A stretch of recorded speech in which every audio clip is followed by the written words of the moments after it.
ప్రజలాటండి యోహాను గారు ఐదో పత్రికలు ఐదో ఐదో మరి యొక్క అధ్యాయాలు రాశారు. 5 అధ్యాయంలో యోహాను సువార్త, 3 యోహాను పత్రికలు, 1 ప్రకటన గ్రంథం. మరి దేవుడు ఏర్పరచుకున్న మరి యొక్క ప్రవక్త కాబట్టి ఈ యొక్క అధ్యాయాలు ఆయన రాశారు. యోహాను సువార్త 15వ అధ్యాయంలో ఆయన దేవుని ప్రేమించేవారు ఆయనతో నిలిచి ఉంటారని రాశారు. అంతే కదా, దేవుని ప్రేమించిన వారు ఆయనలోనే నిలిచి ఉంటారు కానీ లోకంలో నిలిచి ఉండరు, లోకం మాటలకు నిలిచి ఉండరు కానీ దేవుడిచ్చే ప్రతి మాటలోనూ నిలిచి ఉంటారు. అలాంటి వారు దేవుడిలో నిలుస్తున్న వారు మరి దైవభక్తి గలవారు ఒకరు ఉన్నారు. ఆయన భక్తుడు, ఆయనే యోబు గారి గురించి చెప్పినట్లయితే యోబు 1:1 మరి దేవుని నీతిలో నిలిచిన ఆయన. మరి ఆయన సమస్తం పోగొట్టుకున్నప్పటికీ దేవునిలోనే యథార్థముగా నిలిచాడు కాబట్టి మాట తప్పని వాడిగా ఉన్నాడు.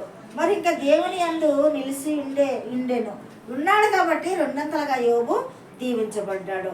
మరి భక్తి కలిగి ఉన్నాడు, చెడుతనమును విసర్జించాడు. అలాగే దావీదు కూడా దేవుని యందు నిరీక్షణ కలిగి ఉన్నాడు, మరి స్తుతించాడు, భయము భక్తి కలిగి ఉన్నాడు దావీదు కూడా. అలాగే కోరహ కుమారులు కూడా తన ప్రాణముతో మరి యొక్క మాట్లాడుకున్నారు. నా ప్రాణమా నాలోను ఎందుకు కృంగి ఉన్నావు, మరి నీవు అంటున్నారు, నీవు నిరీక్షణను మరి కోల్పోవద్దు. ఆయన నీ రక్షకుడు కాబట్టి నిరీక్షణ కోల్పోవద్దు. కాబట్టి యెషయా కూడా భక్తి, నీతి, మరి నిరీక్షణ, ఆనందము కలిగి ఉంటారు అని యెషయా 29:19 తెలియపరుస్తుంది. ధైర్యం కలిగి ఉంటారు భయభక్తులు గలవారు.